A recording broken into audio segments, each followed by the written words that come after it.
Yes, guys, how are we doing? So, a great podcast in this morning with the big dog, Calum Raistrick. We've just been discussing me actually crying on the side of a mountain at the weekend. Cal thought it was really, really funny. I did not find it funny in any way, shape, or form to be climbing across a sheer rock face of rockfall to potentially fall to my death at any point. But I am still alive. I have got the ice mountains coming up, so hopefully they're going to be a little bit more streamlined. I wanted to get, well, yeah, it's probably even worse. I have actually got a pair of boots that fit me now and don't hurt my ankle, so I'm onto a winner on that side. So I wanted to get Cal on this morning to cover basically the main topic that I want to go through is, in essence, how business has changed from when we started to now, and how Cal's had to evolve through that. I've had to evolve through that. We recently started working together again after I had my 2024 break. They're all doing my head in, so I thought, fuck this, I need a break from this now. I'm joking. But I had a 2024 break, and we've kind of come back in, and we're building out Pro Coaching ICM Evo 2 again now, which is very, very, very exciting. But one thing that's kind of been on my mind is, like, as I've kind of come back and I've presented a lot of different things to Cal, I'm like, look, mate, the game's fucking changed. Like, this requires a lot more volume. This requires a lot more specificity compared to, obviously, when we obviously started way back. So just as a little bit of I would arguably say 90% of the people who will watch this podcast will know exactly who you are, but just want to give a little bit of a roundup on, one, how old you are, because you're not actually 45.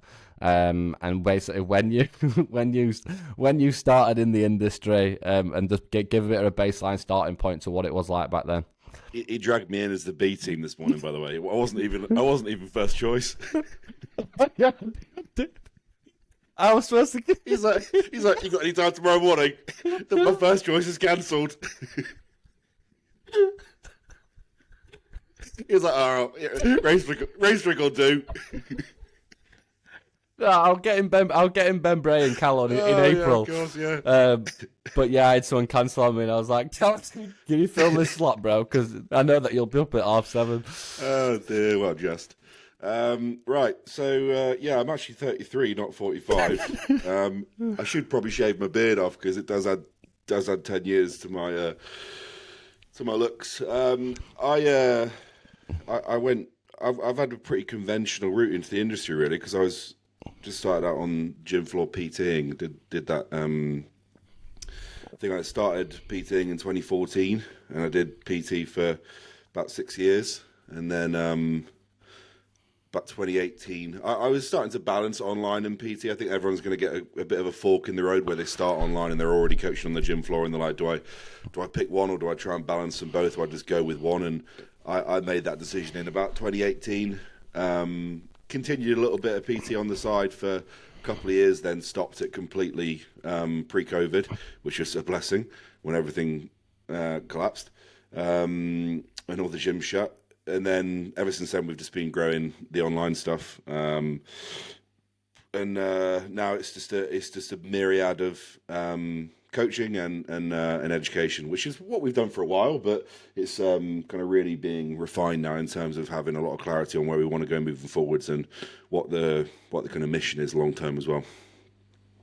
Yeah, so the best way I could describe this one, guys, is me and Cal coached in a time where there was honestly, none of the shit that you see now. Like, when it comes to content, when it comes to acquisition, when it comes to fucking systems, when it comes to anything, it was like, you basically I built out like a 15-20 grand a month PT business just based on having a good reputation and speaking to people. I then built out a 30 grand a month online coaching business just from getting client results. So, like, if you went way back onto my Instagram, you'll see there was fucking hell. I remember the first picture that I put on Instagram were a picture of a pair of some eggs. I swear to God. I don't know if I've deleted it now, but the first picture I've uploaded to Instagram was a picture of this eggs in this box with a seatbelt over it because I'm protecting my eggs in car. Like, do you know what I mean? Like, or it'd be a case of you put a picture up of a food and you talk about a recipe. Like, you just basically used to post complete bullshit. Like, it weren't anything like what it is now, which is, I actually like it because it does bring out a lot more creativeness in you. But back then, you could put a client result picture up and you get fucking 25, 30 inquiries off the back of it. I remember my only strategy when I was a coach was a Sunday night spam. That's it. Yeah. Every Sunday night, I'd spam fuck out of 40, 50 client results pictures, and then I'd just literally put a link to my Calendly booking on. That is it. And I swear to God, I used to fill my diary just from doing that once a week. Nothing else. Skipping, posting, off my tits in a rave at a weekend. People knew exactly what I was doing. Like, do you know what I mean? But when I in my early 20s, like, the people just didn't care. Whereas now it's very, very, very, very, very different. Obviously, Cal's mentioned a big point there about COVID. I feel like COVID was one of the best and worst things that happened to the fitness industry. It was great because it forced people to go online, but what it kind of created was this absolute mass onslaught of traffic of people all going online all at the same time, and that's where I feel like there was such an impact in terms of like the saturation element and the whole concept of like struggling PT, struggling coaches. Like back then, if you go 8, 9, 10 years ago, there weren't struggling coaches. People weren't struggling. Like, if you're a shit PT, yeah, you'd be struggling. But if you're actually alright at what you do, then you'd be kind of be thriving. Whereas now there's top level coaches who are struggling because they've not got in touch with the importance of like the content, business acquisition, and sales element of it. And it's so important to keep up with it because it is constantly ever evolving. So what I've explained to, obviously, I did last year, guys. Like, best way I can describe it is I literally disappeared and spent like 10 months in statistics and research, like proper sad bastard. I loved every part of it though. And I'm basically looking at like the cost of acquisition and cost element of it. And in my head, I kind of worked out, I was like, wait, I actually have to produce now upwards of 8 times more volume to get the same amount of reward as what I used to way back then. That's whereabouts what I look at now. So in terms of the volume of content and quality that goes out, the volume of ads, the volume of emails, the volume of lead magnets, the volume of messages, like you have to push like 5, 6, 7, 8 times more than what you ever did before because it is such a heavily competitive kind of landscape. And it's just something that you really kind of need to take into account. So for example, like this is an area that I batter Cal with all the time. So like recently since we've started, I was like, right, sweet, we've got OFO, got structure, we've got KPI sheets. I said I want daily emails going out, I want 2 assets and resources per month. And it's like, it's almost a bit of a shock to the system, but I'm like, Cal, this is what you have to do now. Like you have to give. You have to go absolute max output with minimal expectations and maintain that level of consistency.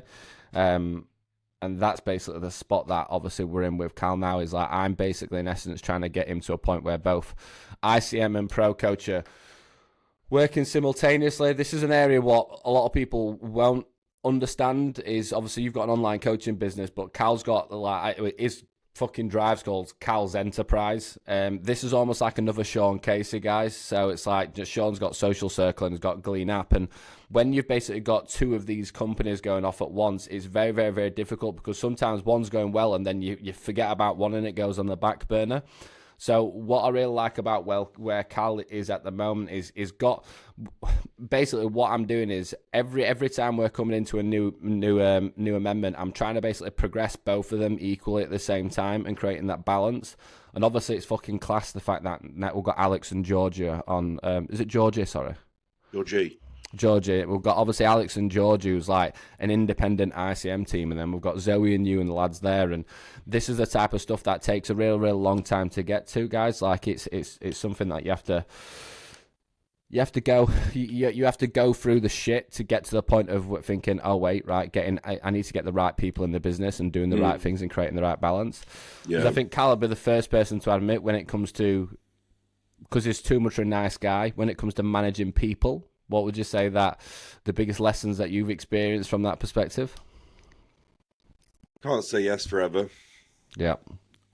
And I think sometimes in those situations, you've got to remember you're like a business owner at the same time as you're someone's mate in that situation. So it's always having that extra little bit of thought in terms of every decision that's made, because it's all good and well, things hypothetically in your mind, but when it's put in action, it's a lot harder to manage. So I think from a volume perspective, especially with Pro Coach, it's just, the longer I've done that, it's become more apparent more in terms of scaling is not necessarily better if you can't kind of maximize what's already there, because there's so much of it, if that makes sense. So I think like a little bit of refinement there is kind of aligned a lot of things back into where they needed to be, especially for this year. And I think that's exactly what was needed. I think we had chats last year in terms of it's really easy to be like opportunist when there's a lot going on. It's like, right, let's fucking hammer this now and get all these things utilized. But you've also got to fulfill all those things and manage all those things when you've done that. And I think a little bit of refinement there has just pulled everything back into alignment in terms of where they needs to be. Yeah, as a rule of thumb, right, when it comes to Calum Raistrick and Ben Bray, when it comes to a pivotal moment in their business and something what's like an important decision, like based on the last few years, I'd go as far as saying it'll normally take them 4 to 6 months after I've told them.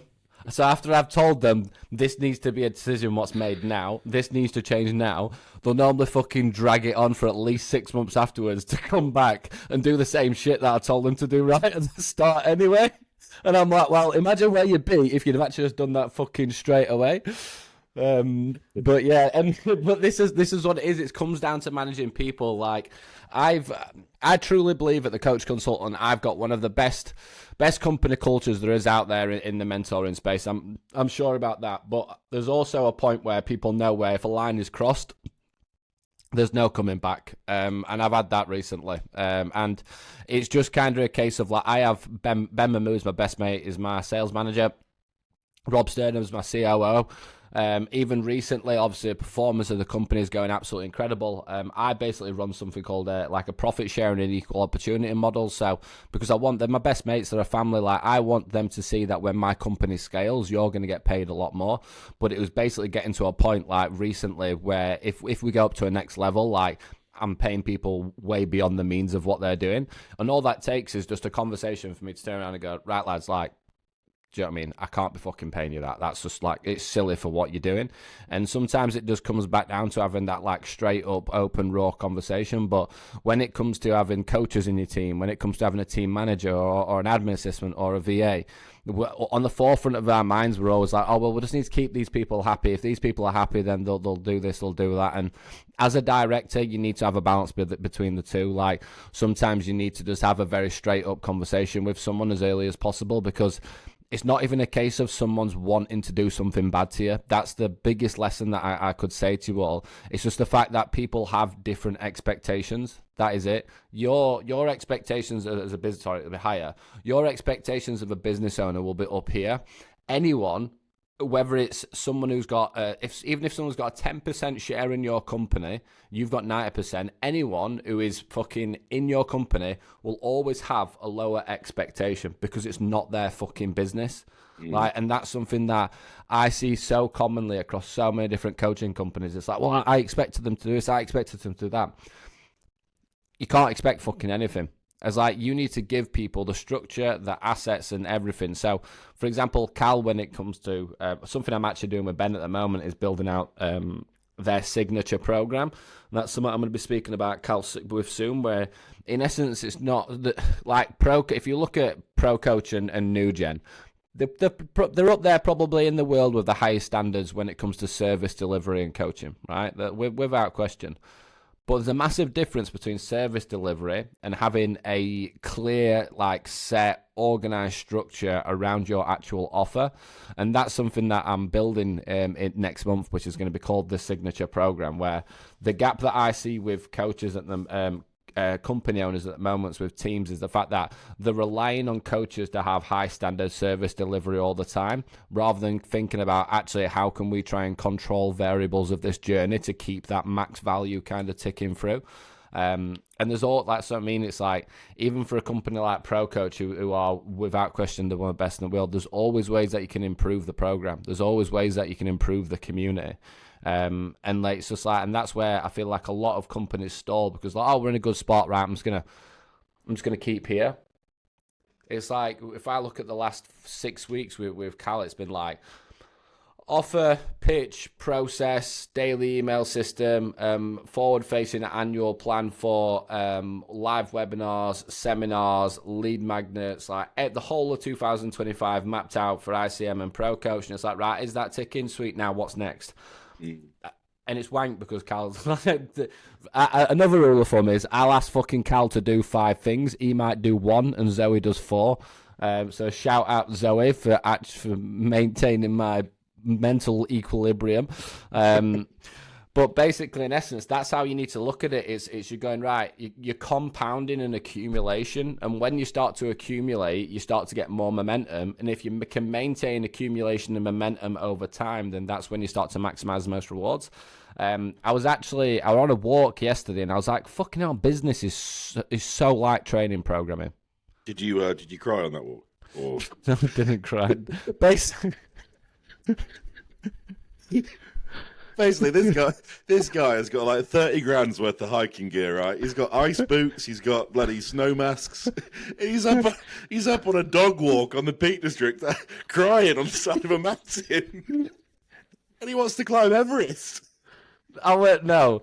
I were in the Lake District on the side of Scarfell Pike, and I were going across a 2-kilometer rock fall. You just got out the car park, guys. And I'd done 4. At this point, I was like 28 kilometer in, and I was fucked. And I got stuck on this rock fall, and I thought it were only like 500 meters to get across it, and I was like, mint. And then I went around the corner.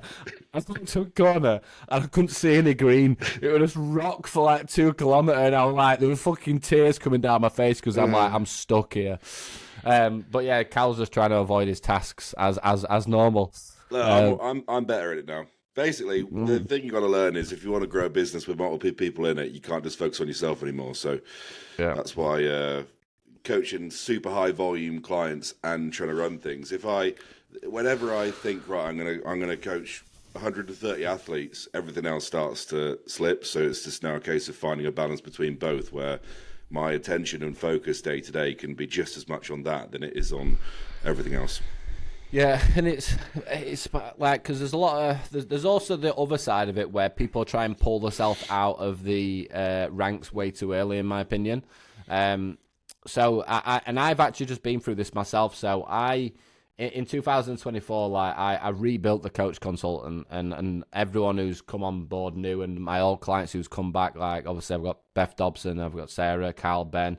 And I was like, look, I kind of stopped for a while because I want to come back and show you this. And I basically built what is called smart scaling, which is just an absolute beast. But towards the back end of that, I was feeling really unfulfilled. The best way I could describe it, I wasn't feeling challenged. I was spending a lot of time on my own with my pink headphones on, just blasting 10 hours. I don't eat, guys. Like this, my videographer Alfie, like, you're fucking weird. So I'll get to office at 7 a.m. and I will just go straight through until 5 p.m. I'll not eat. I'll just have water, drink caffeine, monsters. And I did that for like 8, 9, 10 months. And that's the reason I started one-to-one again this year, because I was like, actually, when I'm working with the right people and the right type of businesses on a one-to-one level, like, I fucking love it. I thrive. That's where it's like, it's where my probably biggest skill set is, when I'm the ownership is on me to run everything. And that's like with Cal now, is like, there's no point in him ever turning around. And I've seen coaches where they completely take themselves out of the coaching process and they lose touch with it. They lose touch with like what's actually changing in the industry, what's actually happening with people. Like for me, like, look, if you can let's just say that you've got a client base of 300, if you can comfortably manage 40 to 50 clients on your own, where it's not obviously getting in the way of anything else, and still manage your content production, your teams and everything else on that side, like, that's a great fucking balance. And then having 250 obviously managed elsewhere. But obviously down the line, don't get me wrong, like I'll not be able to do one-to-one. Well, I will actually be able to do one-to-one forever, but it'll be on a limited capacity basis. And like, this is an area that we've been heavily discussing with Beth recently. So we basically had like about 3 or 4 Propel clients come to us and go, I need to hire a coach. And I was like, why? I'm at max. And they was like, and I was like, how the fuck are you at max? You've got 60 clients. I've not got any time at all. And I was like, show me a diary. And one of I've actually done a YouTube on this recently, is the amount of people who do the single day or double day check-ins because they want the clients to have feedback at the start of the week is fucking frightening. Like having all people checking in on Sunday, so it's giving you fucking loads of anxiety to get as much done Sunday as possible. You're starting your week on a Monday and you've got to get through all those check-ins. By the time it comes to Tuesday, you're absolutely fucking knackered. You can't focus on anything else. I'm a big believer in having like kind of repetition and synchrony and balance to your day. So like each individual hour and every single section has a time block. And if you can easily comfortably manage 100 to 100 clients on your own if you just organize your fucking clients in the right way, on the right check-in days, checking in at the right times, and actually having control of them. And also, for example, investing into something like ICM, where you've got a lot more high-value coaching service delivery, but it's also got efficiency, which is also a good time to bring up. We're actually going into partnerships. Yep.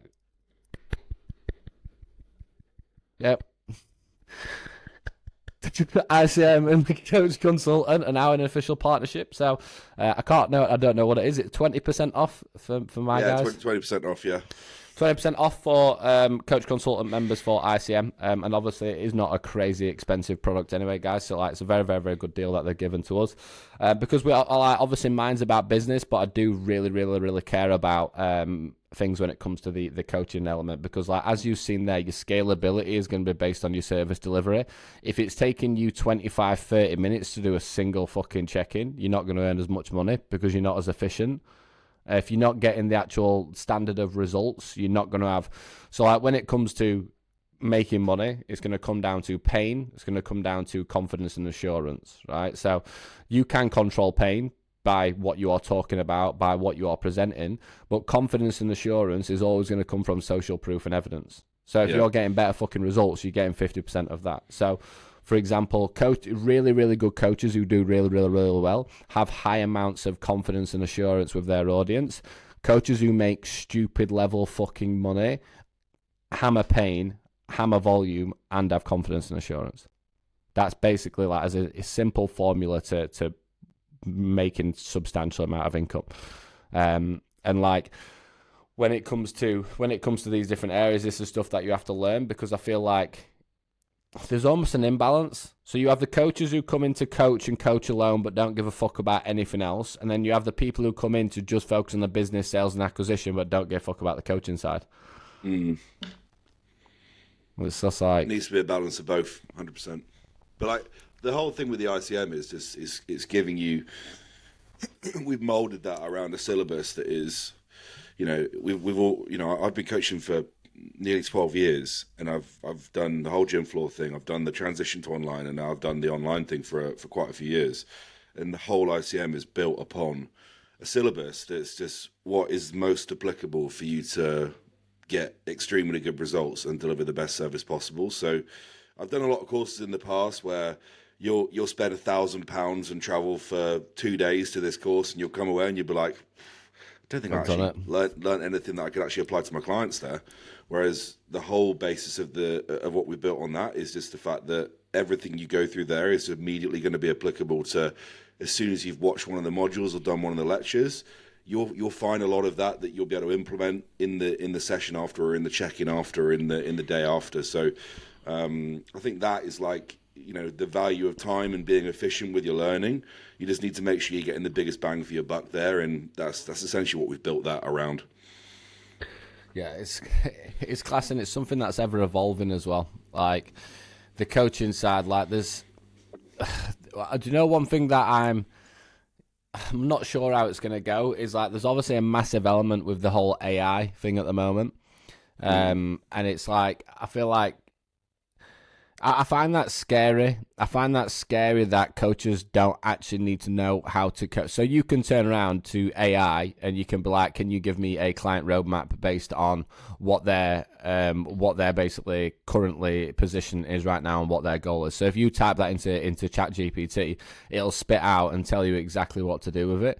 But it's like that's just a template structure. That's got nothing to do with like managing the emotions of that person, managing the metrics, understanding the metrics, looking at like equal means and fucking like the actual averages across the board rather than kind of the reactivity or, again, just because someone's give you a skeleton plan and just someone's give you an answer, like actually coaching that person to get the result, because it's not just a case of being robot. Like, don't get me wrong, you have to be fucking robotic as fuck, but like people aren't a system, people aren't a robot, and it does concern me a little bit. Because it's like, even when I go onto social media now, if I can look at someone's caption and I know straight, even in an email or whatever it is, an ad, I can straight away go, that's AI. Yeah. And it's like, what I don't want is if all these hundreds of thousands of coaches start using fucking AI for the coaching businesses, and then hundreds of thousands of clients start clicking onto that, and then that's even more fucking people who are resenting the fitness industry and coaching industry. Like, it becomes it's become soulless, and there's no meaning you know what my thoughts are with that stuff and DMs and all this bollocks that you just see being peppered in your DMs now. It just makes you resent it even more. So I think even for emails and that, if it just ends up being just constant spam, it's you'll turn off to it very, very quickly. But like the stuff that we're doing with emails now, like I'll sit down and write emails the emails took me about 4 hours to write, and they're massive emails, but they're all written by me, and it's pretty obvious they're written by me because people that have followed me for a long period of time know how I speak and how I teach. So I think that in itself, you're going to get a lot more engagement with just spending a little bit of time producing content that people are going to connect with, as opposed to just stuff that they'll know is like, this isn't this guy even saying this in the first place. Yeah, I actually read your email yesterday. I was buzzing with it. That's really good, to be fair. So that's actually a big thing that I brought in with Evo 2 about 2 months ago. So I basically built out this daily email annihilation. So I ran loads of statistics, and basically did a comparison between like your content open rate, email open rate, and it's funny. I probably think I've said this on a podcast before, but like Instagram on average view rate for a reel is 8% for an audience. So if you've got 10,000 followers, that's 800. It's 1% for stories on average, not you guys because you'll have good socials. But an email open rate, so my average email open rate is between 42 to 48% now, since I started sending out daily emails, and I ran loads of different statistics associated with like sending out a newsletter, sending out like campaign, and the daily email system is the one, because it's like every single day, if you can get a 40% open rate on a 10,000 email list, that's 4,000 people who are directly reading your long form copy each day. But this is one of the areas that people go wrong with email marketing, is they're just trying to sell to people all the time. So like I have basically this 12x domination sequence where in essence, you're only selling to people in 2 out of 12 emails. The rest of them is just like nurturing people with content. And Fraser Reynolds, who's like, he's fucking another one who I asked him to do loads of shit 6 months ago, and he just he was like, I'll think about that down the line, and then now he's like doing it all. I was like, fucking hell, this is right good. I was like, if you imagine what you'd done if you did it ages ago. But it's like you need to do it so it's actually fun. So for example, when Cal's mentioned the DM part there, one of the biggest things that I've seen at the moment is obviously you've got max top of funnel traffic, boosting, posting, outbound kind of messaging, and hammering as much volume as humanly possible. But I've had a fair few chats, and I've had a couple of new clients recently where I'm like, doing that type of approach has actually completely and utterly fucking sabotaged your brand and sabotaged you. So you need to look at things from a different perspective. So what I commonly do when it comes to like the acquisition, when it comes to DMs, is I just focus on warm inbound traffic and maximize that as much as possible. So for example, you in essence have you can have 3 points of targeting, guys. So Cal, where I said to him, I was like, Cal, if you want to scale from this point, based on the fact that every other competitor that you have right now is all hammering people in DMs, like I'm not saying you need to cold DM people, but I'm saying that if 400 people opt into an asset, we need to fucking speak to them. Like, that's the difference. When people go, oh, DMs, and they shy away from it, it's like sending out 100 cold DMs a day. That's wank. That's shit. That's not going to benefit you. You don't want to do it. It's not fun. You're scared about your reputation. But changing your belief system and perspective on, wait, actually, someone's opted in for something that I've given to them, which is going to support them. If I'm following up to see if they want any more support, it's in a completely different pathway. And then from that point, it's like, I always say, like, rather than trying to focus on just max traffic where you're spending thousands upon thousands on ads per month, just think about how you can maximize one lead. Like, so if you have one lead magnet, what comes through, and then you've got obviously the opt-in, and it's high value asset within, and that's one of the things that people go wrong with, is give something away that's actually going to fucking help someone. So that's your first point of targeting. You've got your second point of targeting, which is going to be coming in, and there's an actual call to action on the asset itself. You've got your third point of targeting, which is obviously going to be the outbound message to see how they found it, if they need any support. You've then got number 4, that they're populated into a smart list and hit with daily emails. And then you've even got number 5, which is what we do, and we actually ring people up 2 weeks later. So rather than just going max fucking traffic, max messages, think about how can I actually maximize this one single lead that I have coming into this business? How can I nurture this person? So when I do get to a point of going, right, now we've got this on lockdown and we're maximizing stuff, sweet, now I'm going to start fucking smashing paid ads. Now I'm going to start boosting posts. Now I'm going to hit more outbound. And you just recycle through like this, and this is one of the areas that I kind of spotted last year, and when I come back with Evo 2 and Smart Scale, and I was like, look, I've got this fucking way of doing it, and it's pretty fucking, it's working pretty well. And it's just something that and it's in essence, like with Cal, for example, like you could see his face when he said that about DMs, but it's like you have to change your belief system around it. Like, appointments come from conversations, straight up. Yeah, well, that's the point. That it's conversations, isn't it? So there's a little bit of meaning behind it when it's someone that's interacted with something you've already done. Whereas the whole, spam 400 accounts daily is just something I'm so against, and it infuriates me when I see people do it. Especially when I know the people that personally. I know it. And then I know exactly what you're talking about. I get DMs from them from like a set or whatever they're bloody called.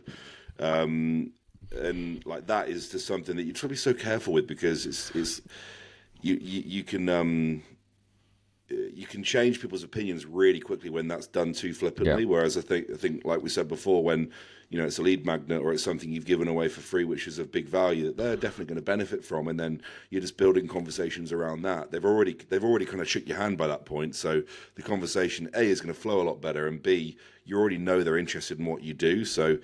The conversation can almost be led around just giving them more value in the first place and then leaving it at that, because you've opened the door for them to then come back and say, actually, I'm quite interested in coaching, or actually, I'm quite interested in doing this instead. And then one thing leads to another from there. Yeah, it's just a case of going about things in the right way, guys. Like if you come in and you start thinking, right, I'm going to spam, then you're going to your reputation just goes down the line so fast. Like, I've tried. I'm open to trying anything. I've gone for cold outbound. I've tried different formats. I've tried everything. Like I won't judge something until I've done it.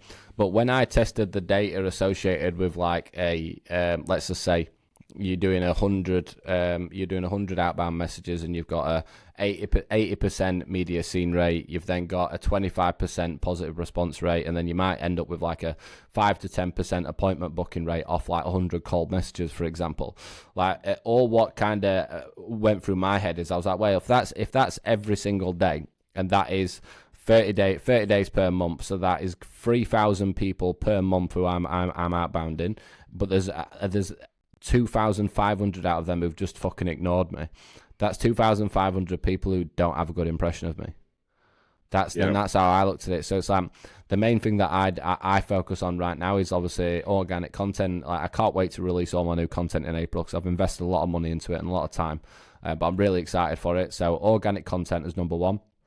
Daily emails, and then my main objective to equate volume is obviously scaling ad budget, so probably most likely working up to around £10,000 per month, because that equals the amount of volume that I need into these assets to then maintain the level of outbound and outbound calling that I need to scale. Okay, you see what I mean? It's just a different way to go about it. I'm not just trying to hound the fuck out of people. I'm having to spend more money and I'm having to push more volume, but I'm doing it in a way where people come to me first. And that's where we found the best type of rewards, rather than just going, right, I'm just going to absolutely blast out as many fucking messages as I humanly can. Yeah. I'm going to close this door.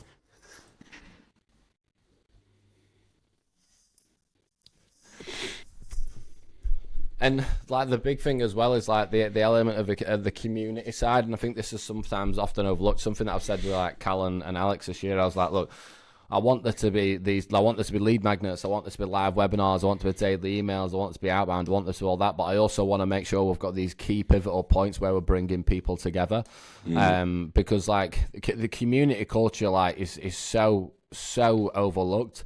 If you can build a cult, right, and it sounds bad because like a cult is a bit of a fucking bad word, but like that's the type of shit that you want. You want to cultivate cult. You want to have die hard people, and you're not going to get die hard people if you're not bringing those people together and basically formulating around what the actual vision is and what the fucking message is and what you're actually trying to do with your mission. And once you've got these kind of die-hard fucking people behind your brand and behind you, like everything becomes 10 times fucking easier after that. It's about balancing all variables. But what I commonly see wrong with a lot of the mentorships that I've heard about and seen is, well, one is either people just been given fucking shit when they've been sold sugar, which is just beyond me how you can even do that. I couldn't live with myself if I was fucking doing that. But the other thing, it's like everyone's going all in on just it's all max volume. Like, as I've said, volume is so important, but it's about balancing all of these different variables. Right? It's about making sure that you've got equilibrium to your business, because when you're going all in on fucking volume, like you can break shit. And I would love to say, like, don't get me wrong, like fucking hell, when I started with Cal with 3x the team referral model, Ben Bray went from like fucking 50 clients to 300. Like Sarah Cattison, she's fucking multi-7-figure business owner. Sean, again, like fucking multi-7-figure business owner. But it's like these people spent months right, months on end, and it's like now with Cal, like you get to that point and then you hit with a bottleneck and you have to overcome that bottleneck, then you have to go to the next one and you go to the next bottleneck. Whereas what I commonly see when it's just a case of going right, volume, and I've seen it with certain mentors where they went all in, went in too hard, tried to scale too quickly, and it completely fucking broke down on them. Like the amount of online coaches who have basically just been fucking called out, or you barely see them anymore because they just destroyed their reputation in their outbound process. Like there's different ways to skin a cat, guys, rather than just thinking, right, sending more fucking messages out there. Yeah. And also, like, if I come into the office on a Monday and I was like, right, for the next 5 days, all I'm trying to do is focus on sending as many messages out as possible, I would be so unfulfilled. I would be so unmotivated. Like I'd have no passion and purpose or meaning behind what the fuck I were actually doing. Yeah. And like that's one of the areas that I want people to really kind of think about is like you need to have fucking passion behind this. Like you need to have fucking meaning. Like if you're looking at your offer and you're looking at your program and your niche and what you're trying to achieve and you're not inspired by it, you're fucked. Simple as that. Like, because I tell you what, even when you are inspired, even when you are motivated, even when you love every single thing about what you do, you still get to a point of thinking, oh my God, like, is this worth it? That's because that's what business is like. I had a conversation with a client yesterday, exactly the same, and I basically said to her, I said, never ever let anyone ever turn around to you and say that business is not a load of fucking bullshit, because all you are ever done is fed constant level bullshit on repeat for decades and years. So the best thing that you can always focus on is whatever's got the least operational drag and the most profit. Yeah. And that's because it's like that then. It gives you that thing, well, it's not actually that stressful and I'm making good money. Right now I'm going to keep fucking pushing it. But and bearing in mind, this is a business owner who's doing over £100,000 a month in high ticket coaching. And I just basically said, like, look, this is when you come into this, you're going to push and you're going to push and you're going to push, but it's just going to be more pressure, more pressure, more pressure. So think about what other options that you have where, yeah, it's all right earning all this money, but is the stress worth it? Like, and that's what I mean, like what Cal's saying there, where it's like trying to manage 130 clients and hundreds of people when it comes to the coaching team and this. It's like, yeah, the money might be fucking great, but the freedom that you have, your mindset, your mental health, like your stress levels, your sleep, your ability to eat properly, like it all goes through the floor when this goes up to that fucking top level. So that's why it's so important for like what I've been trying to do with Ben and Cal for a long time, but is like repositioning them as much as possible into director positions. And it's not that easy because what advice would you give to someone who's basically on listening to this right now and they're kind of in that position where they almost need to take a little bit of a step back to focus on the business, but when they take that step back, I remember when I turned around to you and I said, I need you to take a step back from coaching, but you're going to lose a lot of money. How do you fucking overcome that feeling of thinking, right, and when I take this step back, my income's going to go down? I think the ultimate reality of that, like I think we spoke about that maybe in might have been late 2023 when I was just kind of chasing my tail there in terms of time and being overworked. And I think I got to a point, especially living in the UK, I got to the point where you just got to ask the question, like, is this level of output even worth the return in what I'm getting? Because whatever is being earned now, I don't even see any benefit from, because I can't do anything with it because I'm just fucked all the time and I've got no time to do anything. So I think the ultimate thing for me was the fact that, do I want to continue doing this for the next 10 years? Not really, because it gets to a point where you lose that love for it just because you work so tirelessly on things you're not necessarily, you're seeing a return from, but the return doesn't mean anything anymore. Like whether you add, like, if you add another zero onto your income, it's like, it doesn't mean anything anymore. Like I don't get any satisfaction out of that whatsoever. But I want to get satisfaction out of like how fulfilled I am in the role and my ability to actually do other things alongside growing the business, have a little bit of a life at the same time, because I think that also allows you to sustain that long term. Like even for you now, when you're running the businesses you do, your ability to focus on your output and your hikes and going and bloody climbing Everest and stuff like that, like that's your balance to be able to do this for a long period of time. And I think if you didn't have that level of output somewhere, you couldn't work at that level for that long. No, 100%. It's like, this is kind of what I hit in 2024. I was like, and that's why I took a break one, because I wanted to rebuild what I was doing into a better format, but two, I just kind of got to a point where I was like, I couldn't manage being a new dad, managing all these companies, managing all these clients and doing all that. And despite the fact that, back then we had a lot really high ticket because it were an agency and me involved and all that, like we don't do that now. It's obviously just me one-to-one and it's a lot cheaper compared to what it was. But it was like, I was sat there going, like, the money here is just not worth it based on how I fucking feel. And I hit that same, it's probably two pivotal points I've got to that point. 3 years ago, it was when I was managing 70 coaches and companies on my own. The profits were absolutely fucking ridiculous, as you can imagine.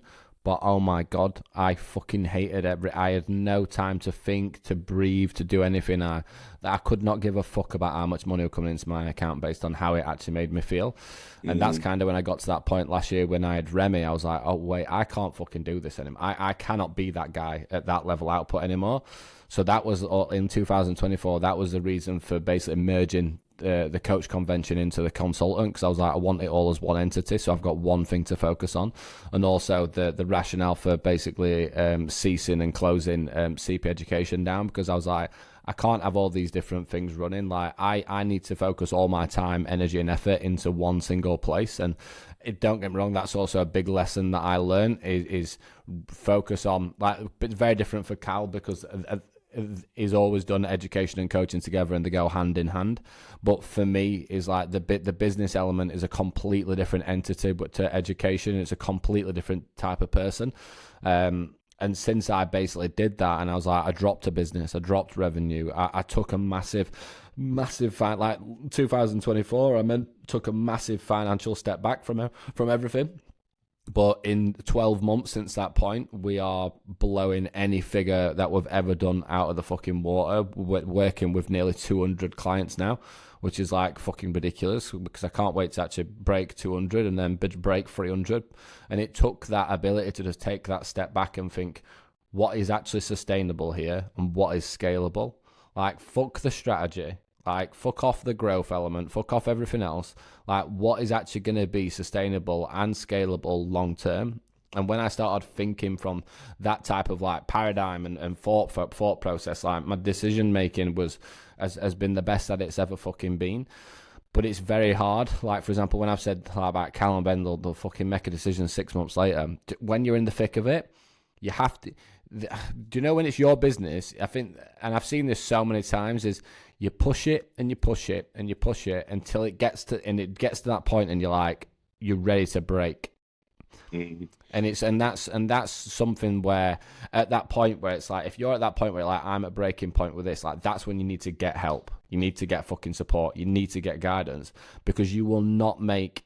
I'm lucky that I have like obviously a great team around me, and I've been through this process myself, so I kind of isolated when I need to make decisions. But like, if you're at that point now and you're like, look, I'm at fucking breaking point with this, like, you're not going to make smart decisions. You just don't, because you're so stressed and you're so busy. Like, creativity and innovation comes from time availability. If you have got no time, headspace, and top level fucking stress, all you're going to do is you're going to keep making bad fucking decisions. All right. 100%, yeah. 100%. It's the same as... I think the biggest thing is like, it's building the business. It's building the business and the life that you want alongside. Like, once you've done it for a long period of time, at the start, yeah, you're going to have to do that regardless. You're going to have to do 10 years of grafting your bollocks off and not necessarily at some points enjoying what you do to get through to those kind of pivotal points of growth, and you're just going to have to graft and get there. But I think once you've done that for kind of 10 plus years, you need to then not only focus on, you know, the revenue at that point is like, yeah, it's great, but it's not really the be all and end all. It's more so like how you want to feel and what kind of life you want in it as well, and how you're going to sustain that longer term. So it's one of those things where it's like, after a period of time, you'll end up having to make decisions and putting that cap on more, just because if you don't, things will then move in directions you don't want them to. So to have a balance of both, you need to have, like you said before, with your business cap and your coach cap, if you're going to have the boss cap and the coach cap for your own clients, you've got to wear both every day to keep things moving in the direction you want to move in. And I think probably only over the last year and a bit, I've been better at that, which is kind of reflected in me feeling like I have a lot more control over everything. Whereas before, it was just like everything was kind of happening around me, but I didn't really feel like I was in control of any of it. Yeah, I did a reel yesterday, and I've obviously just spoke about scalability and sustainability. And so the three pillars to my company are scalability, strategy, and sustainability. So the S3 smart scaling system. And hopefully when you have just heard us saying that, the importance of scalability and sustainability. And when it comes to strategy, right, you look at it from the exact same perspective. So if you're in a position right now where basically you are not growing and you're trying different things and it's not fucking working, and you just keep repeating the same thing over and over and over again and getting the same result, you need to change whatever the fuck you're doing. And so people are so scared to do that. You might have to change your offer. You might have to change your content strategy. You might have to change your niche. You might have to change your approach. You might have to do things that it is a little bit uncomfortable to get to where you want to be. So for example, like I described it on this reel as an analogy of, if you hit a plateau within your fitness and your strength journey, the first thing that you do is you might be like, right, do we need to have more carbs? Do we need to have better recovery? Do we need to be pushing more volume? If you do that and you still don't emit a reward, it's what you are actually fucking doing that's the problem. So like, you need to change whatever the fuck you're doing. And I see so many people get stuck in the businesses or stuck there, and I'm like, if you have tried something over and over and over and over again and you're just staying in the exact fucking same spot, then that's where you need to try new things. And I was like, and I always basically say that business is a sequence of decisions. That is it. You need to have the ability to make fucking decisions, and you need to have the mindset of understanding that every single thing is a test. I said this to Ben on a call the other day, and I said, Ben, do you know what I want to do with you, mate? Is I want to try loads of new shit. I want to try different styles of content. I want to try different types of emails. I want to try different styles of intakes. I want to try different styles of the program. And then guess what? Some of it won't fucking work. So what? Right? At least we know that doesn't work, so we can focus on the stuff that does. And like, I would say this is one of my strengths in business. What I've always kind of had is I don't give a fuck when something doesn't work. I don't care about seeing failure or I don't care about doing something what's a failed attempt, because I know that it just refines my process to go and get it right. So it's like all of this. If you look at, right, when it comes to having more sustainability, more strategy, more scalability, like it just comes down to making the right decisions and understanding that if something is not working for you in your personal life, you need to fucking change it. Same as professional, same with your clients, same with fucking anything. And just having that actual mindset to make that fucking decision. Yeah. Yeah, because if you don't, it's going to stay like that for a long period of time, which is from certain things that we've seen. When you're not acting upon it, nothing changes until you act upon it. Nope.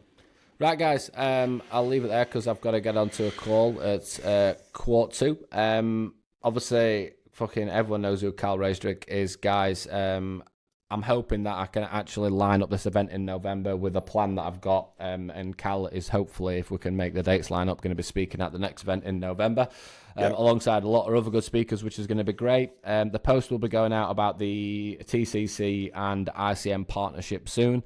The code is TCC20, by the way. That's already live. Oh, is it already live? So if you listen to this, you want to sign up to ICM, go to ICM Instagram, and then basically just type in TCC20. I'll stick it into our community WhatsApp chat and school, and I'll send it out on email and all that type of stuff as well, guys. So if you do want to obviously jump on that one, and obviously very excited to go through Pro Coach and ICM Evo 2. We've got momentum now. We're getting some good traffic, and we're getting a lot of boxes ticked. So I'm really looking forward to seeing where we can take this in the next 6 months, brother. So yeah, thank you very much.